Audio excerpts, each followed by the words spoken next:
right, y'all. So boom. So we got another day of NBA playoff reactions. Yesterday, two series started. It was Boston and Cleveland, and these were both blowout games, by the way. Like this won't be a super interesting video or anything like that. Like these were both blowout games. One wasn't surprising. One was a lot more surprising to me. And but yeah, two series started yesterday. Celtics blew out the Cavs 120-95 at home, and then Thunder blew out the Mavs 117-95 at home. The first game home was the Celtics game. I watched pretty much this whole game because I didn't have anything else going on. So I was just sitting in bed. I'm pretty sure I watched this whole game from start to finish. Didn't really have anything else going on, like I said, because I'll just be chilling. And let me tell you, bro, the Cavs. You know how I said they might lose in five? I said they can maybe make it to 5 or 6 just because Porzingis is hurt. It might be a sweep. Now I know I said this about Miami too when they played against Boston in the first round, and then they went out there and won game two, or I think it was game two, maybe game three. I don't remember. I'm pretty sure it was game two that they won. Um, then they made me look like a fool. So Cleveland could very well do the same thing, especially with Jared Allen, who will come back, I assume, at some point during this series. I know he has a rib contusion. I don't know how bad it actually is. I obviously don't work with the Cleveland Cavaliers or anything, so I don't know. I'm not even near Cleveland, so uh, your guess is as good as mine. But I'm assuming he'll be back at some point because he was a game time decision for Game 7 versus the Magic, so he can't be too far away from returning. But who knows? Maybe they'll just let him sit because they figure they're going to get swept anyway. JB Bickerstaff will be fired after this season, I assume. I think the backcourt should be broken up after this season, I assume, or I would hope. But let's talk about this game, man. Jaylen Brown was stellar the whole game. The first half, I don't think he didn't miss a shot until he put up a half court heave at the end of the first half. He was perfect from the field. Not just I think he might have been perfect from three and from the field, or just perfect from the three, but I'm pretty sure he was perfect from both. He ended up being 12 of 18, 4 for 6 from three, 32 points. Derek White, 9 of 16, 7 of 12 threes, 25 points. He's been on a tear the last 3 games. Jason Tatum hasn't had didn't have a good game. This dog is chasing her own tail. Jason Tatum again has not really had a great game this playoffs, like at all, like in either series so far. He had 18 points, 11 boards, didn't hit a three, 7 for 19. If you watched the game, you saw that Jason Tatum never really got going, I guess. Like, he never really did too much. Peyton Pritchard had a good game, 4 for 10 from 3, 5 for 12 from the field. You want him to be a little more efficient from the field. But he only took 2 shots that weren't threes. He missed them both. Like, you're not too mad about that. He's had 16 points in 24 minutes. You're happy. Xavier Tillman, funnily enough, he only had 2 points, and I remember them. Which is just wild. I remember exactly when he scored, and I was thinking, oh yeah, I forgot they had Xavier Tillman. But Drew, Al Horford coming in starting for Porzingis, who was hurt, 7 points, 4 assists, 8 boards. He didn't shoot well. He was 3 for 7, 1 for 5 from 3. But that's a good, like, you beat them boys by 30. You beat them by 25 points at home. Like, you don't need Al Horford to have a great game. You didn't even need Tatum to have a good game at all. Like, you didn't need any of that stuff.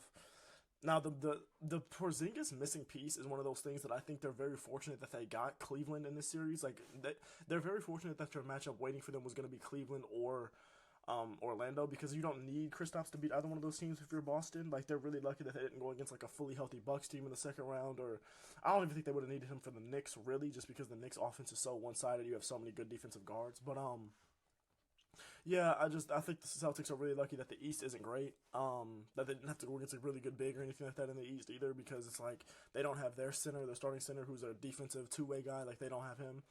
But they're just really lucky they don't need him for this. Now, if they go against a team like Minnesota, a team like Denver, who's about to lose this series, so a team like Minnesota in the finals, a team like, I don't know, I guess the way it's looking right now, it'll be either Minnesota or OKC in the finals more than likely. Now, that's only off one game one for the Thunder, I know, but the way they blew them out and the way that Luka hasn't looked good this whole playoffs, I'm going to say the Thunder might just win that series. Now, I picked Mavs in 6, so I'm going to stick with it, but the way that things are looking, I would not be at all shocked if the Thunder get this win and make it to the conference finals, which would be impressive. Because I did not pick them doing that. In fact, I thought if Zion was healthy, they would have lost in the first round to the Pelicans, but what do I know? So yeah, that was this game. Celtics blowout game. They might win this in 4 games. They might win this in 5. I don't think this series should not go over 5 at all. Donovan Mitchell was the only bright spot for Cleveland offensively, but except for Evan Mobley. Evan Mobley had a very good game considering the fact that he's not an offensive guy at all. He was 8 for 12, 17 points, 13 boards. That's great for Evan Mobley because he still got the boards you want him to get, wasn't in foul trouble, and still had 17 points and 8 for 12 shooting. That's really good, especially with Jared Allen out. The problem is Darius Garland again sucked. 6 for 15, 2 for 8 from 3, 14 points, not good. Isaac Okoro, 4 for 11, 11 points, not good. Max Strus, 2 for 8, 1 for 5 from 3, 5 points, not good. Jordan Yang did not make a shot. He was 0 for 2 from 3, but had 4 points from the free throw line. Tristan Thompson, 2 for 3. Karis LeVert did not give you anything off the bench. He had 2 for 6, 4 points, but he had 7 boards, so that's good at least. I mean, he was your second leading rebounder somehow, so that's good. But they really did. Sam Morril was out there, bro, and I promise you, Sam Morril might not play for the rest of the series. I'm not gonna lie, for the rest of the series. Every single time he was out there and he put up a shot, I never once thought it was gonna go in. Like he had a few air balls, like multiple. 0 for 5, 0 for 4 from 3, did not provide anything out there. I'd love to see what his plus minus was. He was a minus 14, which was second worst among their bench players, only behind Karis LeVert, who also played 10 more minutes than him. So, yeah, that was that game. Cleveland had no bright spots outside of Donovan Mitchell, who was 12 for 25, 4 for 11 from 3, did not miss a free throw, had 6 boards, 5 assists, 33 points, but was still a minus 11. Like, they had no bright spots offensively but him. And, Evan Mobley did his thing for his standards offensively. He did his thing. The Mavs. Their leading scorer was Kyrie, who was 7 for 14 with 20 points. That's honestly a very solid game for Kyrie. You know what I'm saying? 7 for 14, 50% from the field, 20 points. That's not bad. That's not great because he is your second option. You might want a little more than that, especially when Luka did not play well at all. But he had a very solid game. Luka led them in assists, 9 assists. The problem is he had 5 turnovers. You don't want Luka to be getting you 9 assists and 5 turnovers. You just don't want that. He was 6 for 19 from the field, 1 for 8 from 3, 6 boards, 19 points. Not at all good enough. Not at all. I don't even need to say too much. We know who Luka Doncic is. We're going to assume that a lot of this is because of that injury. I think it's a knee or a calf or something like that he's dealing with. I'm pretty sure it's a lower leg injury. I can't remember exactly because, I'll be off the Wii and I'll be watching these games sometimes. But, yeah, Luka didn't do too much. He didn't do too much against the Clippers. I pointed that out every single game against the Clippers. It was like Luka's not doing anything, and y'all were still losing this series in 6 games. That's a little crazy. But I just thought they wouldn't need him as much versus OKC. It looks like I was wrong. I forgot that Lou Dort is Lou Dort. And I forgot that Shea is also a very solid defender that they can, they have a very good defensive team over there, and they might win this series in less than 6 games. I'm not going to lie. They might do that because, Shea had a great game. Chet Holmgren had a great game. Shea was out there 29 points, 8 for 19 shooting, 2 for 4 from 3 with 9 assists, 9 boards. Chet Holmgren, 19 points, 7 boards, 2 steals, 3 blocks. Great game. Only 4 fouls. Didn't even really get in, super foul trouble.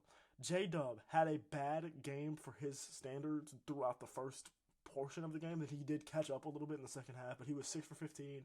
2 for 5 from 3. He had 3 boards, 5 assists, 18 points, but he was a plus 15. So he was still even though he didn't have a great game for his standards, for him being your second option, Chet stepped up and he still provided a lot of things that you want him to provide. Josh Giddey still sucks, 1 for 4, 17 minutes, 0 for 2 from 3. I didn't expect him to play a lot of minutes. He's unplayable offensively in this series when he doesn't give you any offensive game plan at all. He was the only starter for them that was negative in the plus minus. He was the only person besides Gordon Hayward that was negative in the plus minus for OKC. He was a -7 in a 30-point win. You had a starter go -7 when you won by 30 points. The man had 2 points. He sucks. I'm sorry. He's not good. I don't know what to say.